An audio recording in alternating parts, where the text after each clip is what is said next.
Hey guys, welcome to another recent viewing video about a movie that I watched last night, and it is Rise of the Planet of the Apes.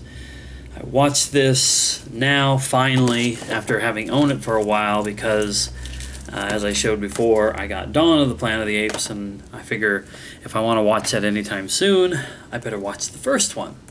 So now I want to give my thoughts on it, and I should have grabbed something to show in this video, but I'll just wait to show that at another time. But I'm a big fan of the original Planet of the Apes series. I've seen the first movie countless times. I've seen the second movie a handful of times. The third, fourth, and fifth of the original movies I've all seen, I think, at least one time. I've even seen the TV show that came out back in the 60s or early 70s. Just like I said, I've been a big fan of the Planet of the Apes movies for a long time. The one thing that I haven't seen, and I don't think that I ever will see, I don't know, I guess I should never say never, but the Planet of the Apes movie that Mark Wahlberg did like 8-10 years ago or something like that, that didn't even look the least bit good when it came out. This, on the other hand, did look good. I did enjoy I enjoyed the movie in general, but I've just the look of this and the story behind this.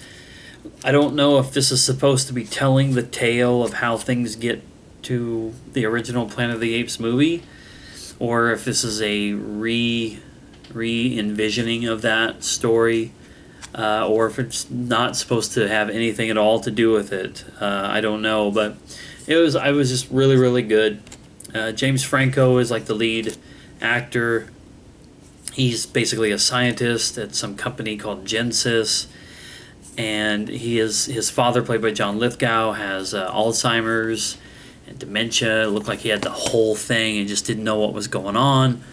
Well, James Franco's character works at this place, and he's able to work on some sort of a serum, or I don't know what it was supposed to be, and an antibody, or it was just some sort of a medicinal thing that was supposed to help, cure or at least help people out who have Alzheimer's. And due to chimpanzees and apes and whatnot being very similar to us in their DNA and whatnot, they were testing these substances on these chimpanzees and apes and whatnot, to see what it did for them. Well, what it was doing was it was making them smarter, more cognitive, able to sign language, and just be like so close to human. And in particular with Caesar, the ape or the chimp who's on the cover of this, he was like the smartest of them all, and he was the offspring of one by the name of Bright Eyes, who went a little crazy, and they ended up having to, she gets shot, but she has her baby, and James Franco's character takes that monkey, Caesar, monkey, ape, chimp, I get it all mixed up. I'm not trying to boggle that, but or bobble that, I guess, but James Franco character takes Caesar and raises him, at home, and continues to work on that substance or whatever. This is probably not going to help me out at all with that, but continues to work on this hopeful cure for Alzheimer's, and it does help his dad, but in the end end up finding out that it actually has negative effects, especially the new one, the new thing that they started using, some enhanced or advanced version, and it has negative effects on humans. It's like a sickness, almost like a disease that gets passed around. The apes get stronger, smarter, maybe not necessarily stronger, but smarter, and can really think for themselves, and humans start to have problems. So I guess that's how this set up for this, because this just looks like pure destruction and chaos in this one. And Rise of the Planet of the Apes, basically these apes or chimps just want to break out and be free and not be penned up and treated like slaves, like pets, and experimented on and all that kind of thing. So Anyway, it was really really good. I felt like, okay, this seems like a good setup story for how the apes become the dominant species on the planet, and humans probably weeded out by this disease. But of course, we'll get to that whenever I watch Dawn of the Planet of the Apes.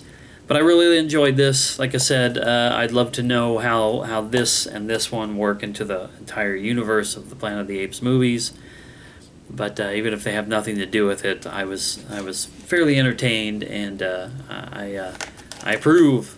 And the CG work, like Caesar here, done by Andy Serkis, who does the motion capture and the voice and all that, was really, really good. Although I felt at times like maybe Caesar here wasn't really emoting what a chimp would emote. He wasn't really emoting what a person would emote. It was sort of weird. And I also thought Caesar was overly aggressive, and I don't know if that was supposed to be, attributed to his animal side, or if it was attributed to his being angry for being put in a primate shelter and being abused by certain humans. But I mean, even some of that happened before he was in the shelter. So I just don't really feel like I understand how come they depicted him in that way. But that was like my one rough spot in the movie, was just why did he go? It was almost like they were just trying to give a reason for him to be put in that primate shelter and to be treated like he was. Anyway, just a thought, just an observation. I enjoyed the movie, and I'm looking forward to watching Dawn of the Planet of the Apes, and I'm looking forward to maybe sitting down and watching some of the classic ones here fairly soon. I always try to put a bunch of stuff on my plate, and then it never happens, but keep my fingers crossed. Anyway, Rise of the Planet of the Apes, I really enjoyed it. Check it out, and I'll see you next time.